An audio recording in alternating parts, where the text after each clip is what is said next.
Well, Dr. Greg, thank you for being on the show. Absolutely. Thanks for having me.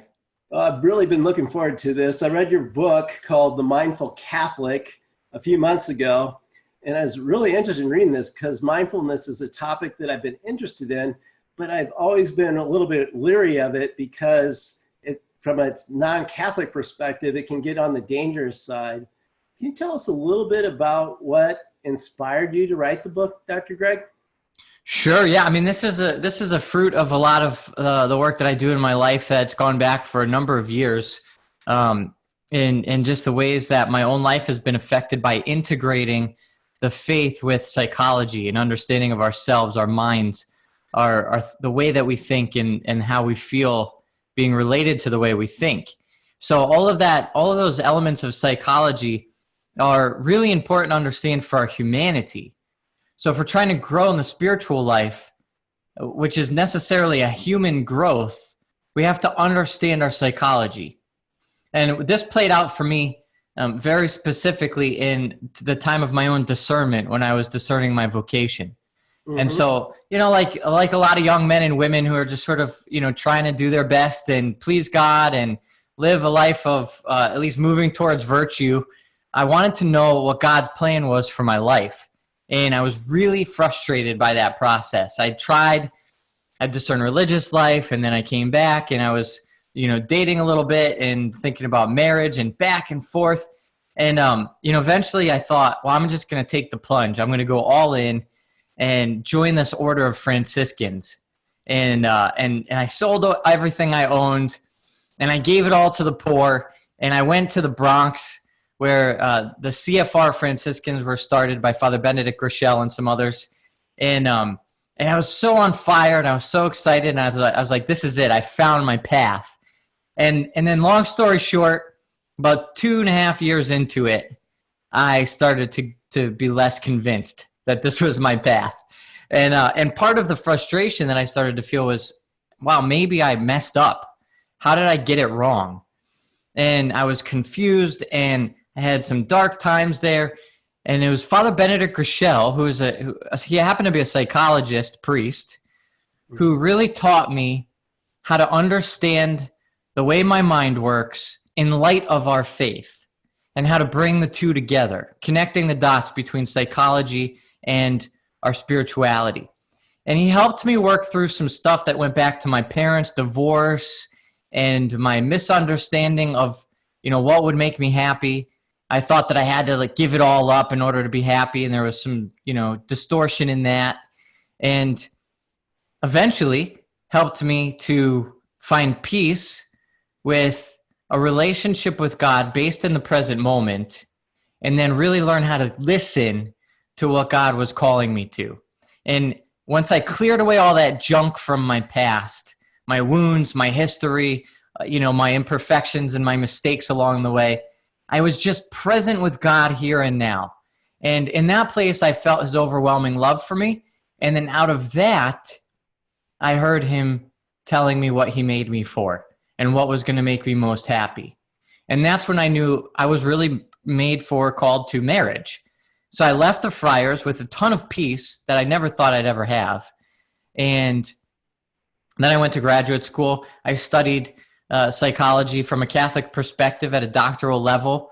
And 5 years later, I in the same year met my wife, and then graduated from my school, and I started my business, my practice. And so the first sort of project for my practice, which is based on integrating the faith with psychology, was to put it into practice this way of living in the present moment. And there's this thing called mindfulness, which is widely practiced in psychology, even with its Buddhist roots. So we could get into that some more later. But it's validated as a very effective protocol for reducing anxiety, reducing depression, helping all sorts of difficulties from ADHD the list goes on and on. It actually was developed as a way to alleviate chronic pain. But there's this program which is based on being mindful, being in the present moment with one's focus. And I saw there the opportunity to weave into it a spirituality of abandonment to divine providence. And that's a book title too. That's the book. Yeah, there actually is the book, Abandonment to Divine Providence. It's a whole kind of spiritual way of life that Father Benedict taught me. And there's another book, similar aim, by the same author, Jean-Pierre de Caussade, called Trustful Surrender. And there's these strains of this spirituality, these threads that run through. Another one is Brother Lawrence, The Practice of the Presence of God. It's a really thick book too. Yeah, these are pretty deep, and spiritually speaking, they are they're classics of Catholic spirituality, and they when you read them, they really lift you up. They lift your spirits. They kind of convince you that God is trustworthy. Give him everything. There's nothing to worry about. And what I found is while you're reading it, it's amazing. Life is amazing. You can't be bothered. You trust God unconditionally. And then about 1 to 2 weeks after you finish the book and put it down, the floodgates open back up with the anxieties, the ruminations, the worries, and everything else. And what I realized is we need to connect the dots more. This can't just be a spiritual practice because we're more than just spirits. We are biological, psychological, emotional beings integrated with our spirituality. So if we're going to really grow and really overcome the obstacles that are keeping us from becoming our best selves, we have to connect the dots. Yes, we need the spiritual inspiration and grow in the spiritual life, but we also need the psychological understanding and to know what to do with the mind, what to do with those thoughts. So my creation of Catholic mindfulness is this integration, connecting the dots. It's like having a how-to manual to read alongside Abandonment to Divine Providence. And so we get the spiritual sustenance from that spiritual work, and then we have the psychological how-to manual with the Catholic mindfulness work. I never set out to try to build a new spirituality. It's nothing like that. That's not my wheelhouse. But what I can do is explain how the mind works and how that interfaces with the spirituality. So that's sort of the genesis. That's where my own work has come from, how it's affected me in my life. And now that's all I want to do is share that with others and help people overcome the blocks in their own lives. So would you recommend reading those two books side by side? Your book and Abandonment to Divine Providence? Absolutely. I think, I use a lot of Abandonment to Divine Providence in my own course. And I cite different passages and I refer back to certain conceptual frameworks within that spirituality. But it definitely helps to just read the original source. So I recommend that as an accompaniment. So you mentioned a course. I believe that you have an 8-week course in this as well, on top of the book. That's right. Yeah, so I have the book, The Mindful Catholic, which kind of breaks down the 8 weeks process in a more simplified form. And then for anybody that really wants to go all in and kind of immerse themselves in this process, 8 weeks has been statistically shown to dramatically transform the biochemistry of the brain, and will actually reduce the experience of anxiety or depression or a number of other disorders. Like I said, there's thousands of research studies that have been done testing mindfulness against a lot of different disorders. And it's 8 weeks is the typical protocol that's used to test its effectiveness. And so this 8-week course is a basic standardized course that then I've wrapped into it the spiritual threads to tie those ends together, to connect those dots. So you go through each week, you sign up for the course. People could sign up at catholicmindfulness.com if they're interested. And then you go through this 8-week process. Now, I've actually been doing a lot of research on the effectiveness of online courses and online education. And it's actually pretty terrible in terms of people's, the rate at which people stick with online education in general. Mm-hmm. We find that our rates of participation are higher than the standards, than the averages. But I've also been studying how to increase that even more. And so I'm actually getting ready to relaunch the whole course in an entirely different format. And so once that's finished, it'll probably actually be boiled down to 6 weeks, which is a lot easier to stick with for 6 weeks. But there's going to be more of a daily interaction. So right now it's like a weekly video. You watch a video and then you do these daily exercises and read the chapter for the week. But the way that we're reformatting it, there's going to be a daily email, which, I mean, we're checking our email every day anyway, so you might as well get something fruitful out of it while you're plugging into your email for the morning. And then smaller videos, shorter videos, 5 to 10 minutes at a clip to just kind of to be able to just reflect on one concept at a time. And so by doing it this way, we build it out across 35 or 40 little concepts instead of 8 weeks of these 90-minute lectures that you can try to digest on your own. But that's the way that I started teaching it in person. Mm-hmm. So there's a little bit of a development here of the course. I was teaching this. I teach it as a class live, and I just have an office of 20 students, classroom, and I would lecture for an hour and a half and have discussion afterwards. And then eventually I just recorded that and put it online for anybody else to be able to benefit from. But now, technology is developing, and, I'm learning different ways to put this stuff out there. So over the summer, I'll be relaunching it. It's going to be a little bit of a higher price point once we relaunch it. So if people do want to get into it now, they'll get the lower price, and then they'll automatically get upgraded to the newer version of it once they see that and sign into it. So who could benefit from the book and from the course? Yeah, I mean, this is basically, this is the number one threat to every single person's mental health in existence. And it's a bold claim, but I've been thinking about this for a while now, realizing I have so many kinds of people that come to me that it's hard. I have these people telling me how I should market differently or whatever. And it's like, well, they're like, you have to find a niche, and I'm like, well, I have a niche. Catholic mindfulness is pretty narrow, right? But, well, you have to niche even more. And the problem is I have so many people from varied walks of life coming at this and having life-changing results because of going through this course that I started to realize that's because everybody is struggling with being distracted. And it doesn't matter if you're a teenager, if you're a young adult, in discernment. I've got CEOs and business people. I've got stay-at-home moms with, kids running amok. I've got teachers. I was just on the phone with a president of a university, and I'm going out there to do a whole workshop for his whole entire faculty. It's across the board, because what we're doing here is actually unlocking the brain's potential to stay focused on something. And we live in such a distracted environment. Our culture is constantly distracted.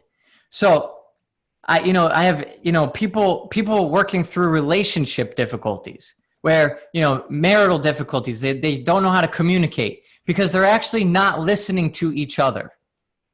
People don't know how to listen to another person communicate an entirely different set of thoughts and feelings than our own. Instead, we're in an argument with a spouse. It could be a boss. It could be a coworker. And as the other person's talking, maybe we've learned to be quiet and keep our mouth shut, but we're not keeping our thoughts quiet, right? Our thoughts are running wild, trying to disprove everything they're saying. As soon as it gets out of their mouth, we're already figuring out why they're wrong. Or before. Exactly. And we're anticipating what we're going to say. Okay, as soon as she stops talking, I'm going to jump in with this argument and just blow up her whole argument. And then I walk away victorious because I've disproved, why she's even upset in the first place. And if only she could see it from my perspective, which I'm going to beautifully prove to her right now, that's the kind of stuff that's going through our heads while another person is talking. Mindfulness is learning how to focus on the present moment, on what's really happening in your environment in that present moment. If that environment includes another person, it means you're focusing on the other person's thoughts and feelings. If you're just by yourself, you're focused in the environment. You hear the sounds coming from around you. You feel your footsteps walking on the ground. The antithesis to all of those things is always the ruminations and thoughts and fantasies and ideas that we're building up in our own minds. And so to answer your question, everybody struggles with that. And so everybody can benefit from focusing, learning how to focus. The focus muscle, it's like any other muscle in the body. It needs to be exercised. It needs to be strengthened. And so to increase that ability to focus is something that we can do. Instead of exercising that muscle, we are exercising, or we're just basically not exercising. It's like we're couch potatoes eating our bags of potato chips in the world of focus. And what I mean by that is we're letting the environment trigger our minds to go off into all sorts of different places. And the number one culprit of this is obviously our cell phones. And constantly just we're holding up this little black object and we're staring at the screen. And then based on the light and images and the sounds that are coming out of this thing, it's triggering our minds to go off into an entirely different universe. And as much as we're holding the phone looking at the screen, we are practicing anti-mindfulness exercises. So if you think about it, how many hours a day do you practice anti-mindfulness? And you're training yourself to not exercise that focus muscle. It's the opposite. So that's why we can't focus on another person during a conversation. It's why we lose track of what we were going to do when we click on the computer and all of a sudden we're in our email and then we're on Facebook or Google or YouTube or something and we're like off on another planet. And it's why we go to, make coffee in the morning and the next thing you know, you're like ruffling around, shuffling, trying to find something in a drawer. And then you figure out you forgot something out in the car. And then, you're all over the place. It's like normal daily occurrence. Multiple times a day, we find ourselves in these situations. Well, you have some good stories in the book about that too, on yourself. Yeah, look at that. But a lot of this is just based on my own experience. I tell a story in the book where I woke up one morning, I was late, and I forgot to study for an exam. And so I'm like rushing out of the house that morning, trying to get in there a little bit early. I'm freaked out about the exam. I'm so frantic. I threw my keys in the blender because I was trying to make a shake. And instead of putting the banana that was in my left hand, I threw the keys in my right hand into the blender. And then I found out my gas tank was empty in my car. So I'm like even more frantic. And I'm like rushing to get there. There's no way I'm going to have any extra time before class, before this exam. So I'm like just praying to St. Joseph Cupertino to like help me out here, throw me a bone. And I get to the door and one of my classmates is like, "You look like a mess." And I'm like, "I know, I totally forgot to study for this exam today." And she goes, "You mean the exam tomorrow?" I was like, "Oh man, you gotta be kidding me."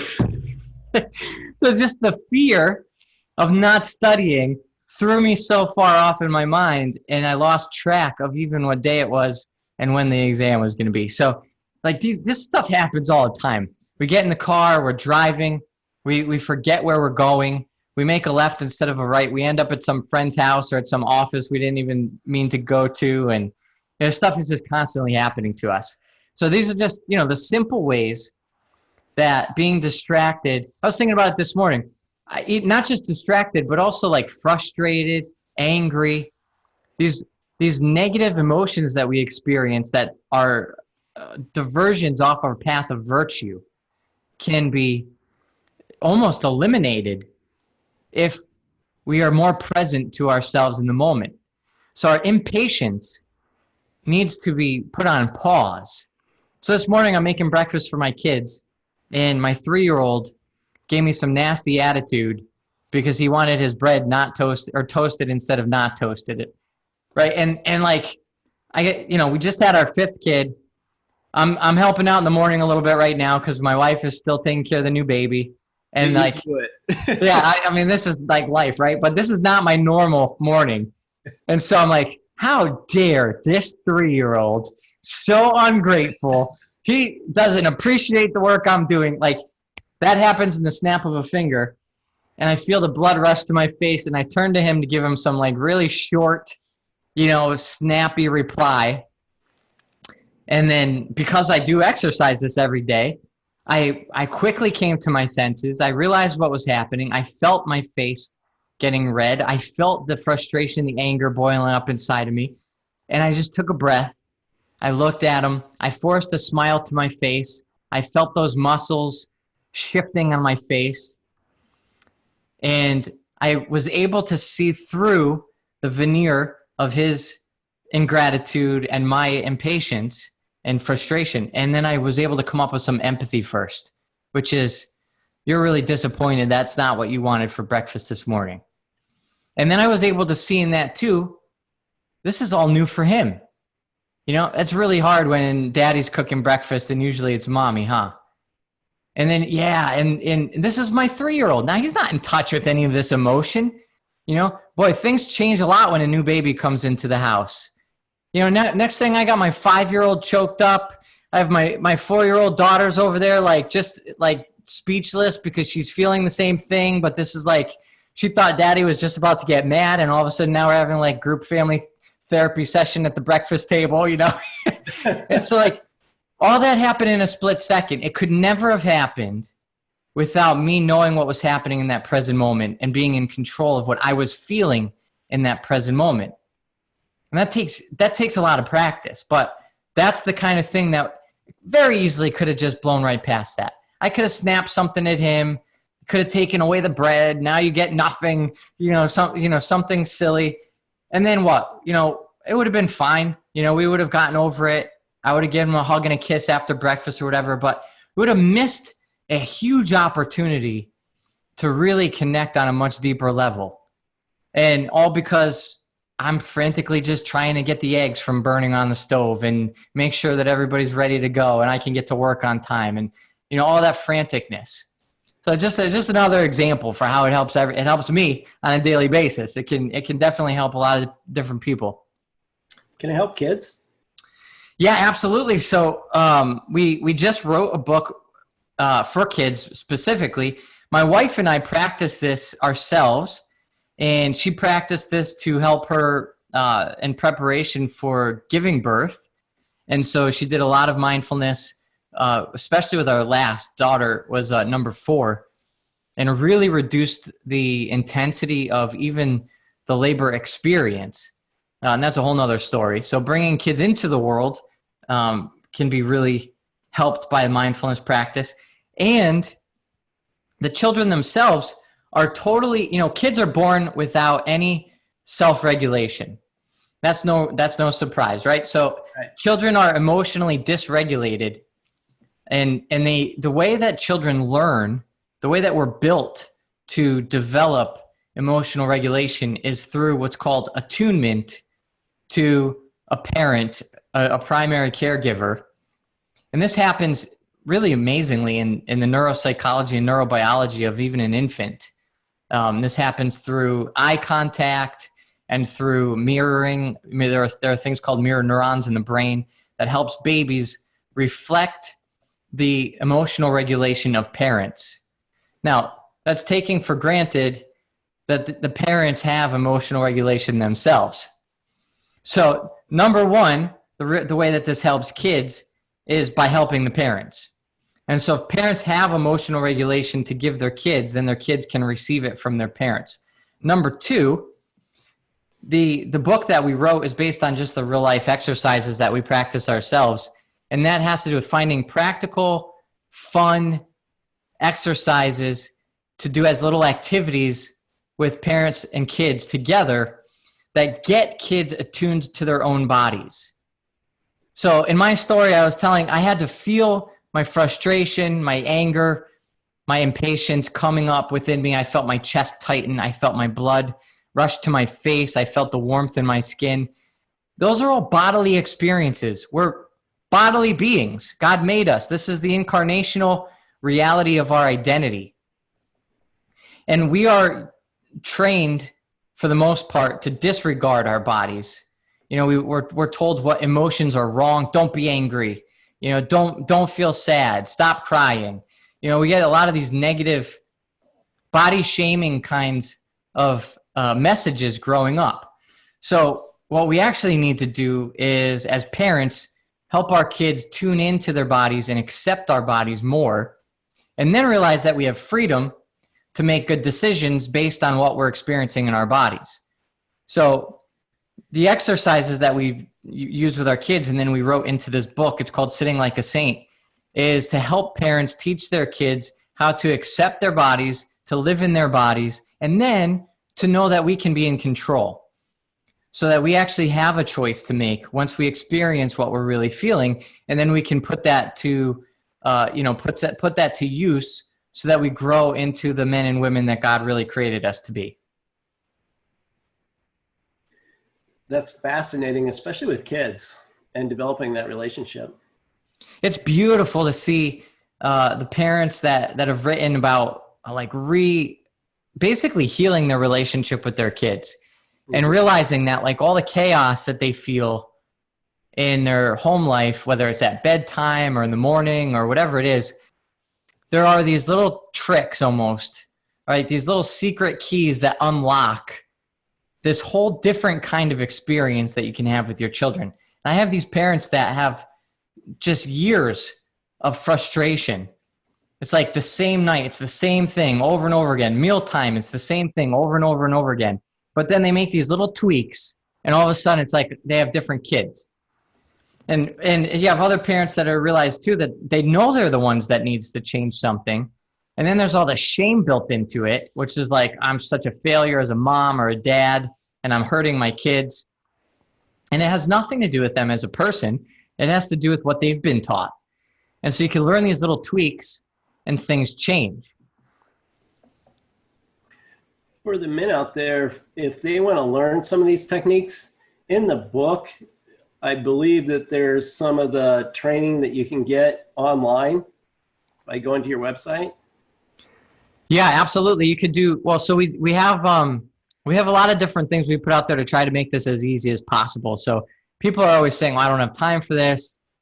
I don't know how to do it. I'm not going to do it right. So I'm constantly recording new exercises, putting out new little ebooks and little things to help explain things, flesh things out.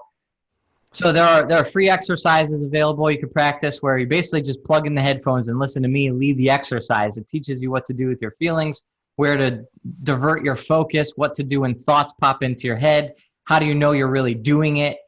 All those little questions that come up along the way. I've been doing this for 7 years now. So, just learning from thousands of students, what makes it hard and why, where they kind of need help to navigate through those difficulties. And then I'm just trying to put out there as much as I can to make it as easy as possible. So my website, they could go to CatholicMindfulness.com. That's where you can find the course, the first course, which is it's an 8-week course right now, and that's the one that I'm changing into 6 weeks down the road. That's called Introduction to Catholic Mindfulness. And then I also have my own personal website for our practice, which is the Catholic Psych Institute. You can find that at CatholicPsych.com. So you could also reach out to me personally if you have any questions. I'm always happy to help however I can. And to get the books, the children's book and your book, what's the best place to get the book? They're published by Dynamic Catholic. So you could go to dynamiccatholic.com. That's Matthew Kelly, and he puts out a lot of resources there. Or on Amazon. I think the kids' book is as cheap as it can come on Amazon right now. I think I get the same price as an author that you can get it on Amazon anyways right now. So for the kids' book, again, is called Sitting Like a Saint, Catholic Mindfulness for Kids. And the Mindful Catholic, that's also on Amazon as well. So Dr. Greg, what else would you like to share with the men around mindfulness? Men in particular? Yes. I think one joy that I've had in working with couples and working with men in particular is that, we're very practical, and we, sometimes we get a bad rap for that. And so, sometimes, I do a lot of work with the masculine genius and restoring the dignity to masculine identity. And so there is a reason why men are typically more practical. We have a brain structure that orders us towards order and rationality more than women. And that's not to say that women are irrational. Women are something more than that, actually. Women are what I call transrational. And that's because women's brains are made to pull in an enormous amount of data at once. So much so that they don't really know, it's not clear where particular data points are coming from, but they arrive at a sense of truth with what we call intuition. So women have brains that are ordered towards intuition, which is transrational. Men have brains that are ordered towards ordered rational thinking. And sometimes that means that we're more practical. And it also means that our anxiety is alleviated when we have a solution to a problem. Because that's like the ordered way. It's like problem, fix it, right? And obviously that's the butt of every marital joke out there. You know, like the man just needs to solve the problem. The woman just wants to talk it out. Right. It's a little unfair. Women want more than talking it out. They want connection. And men want more than just fixing it. They want connection also. But it comes from a masculine mind. So for a man, this is what I usually remind women about, and the men will agree with me. Men don't care about everybody's problems. Most people's problems men see and they hear about, and they're like, well, somebody will take care of that, right? Men don't need to fix everybody's problems. When a man loves somebody, that's whose problems he wants to fix. So if he didn't love his wife or the women in his life, there wouldn't be an effort to fix that problem in the first place. But the way a man goes about trying to restore connection and to care for the person that he loves is in this ordered manner. So all of this is the backdrop to say this. Mindfulness is a blueprint. It's the how-to manual for how to fix problems. And so I have men and women come in for marital therapy often, and the first task is to teach healthy communication. And some might think that that's easier for women than it is for men. It's actually the opposite. In my experience, men are better at communication when they learn the how-to manual of how to do it. If you put the blueprint, if you put the instruction manual in a man's hands, he's really good at following instructions and going from A to B to C to arrive at the conclusion or the solution that he was trying to get to. So the Mindful Catholic teaches this blueprint.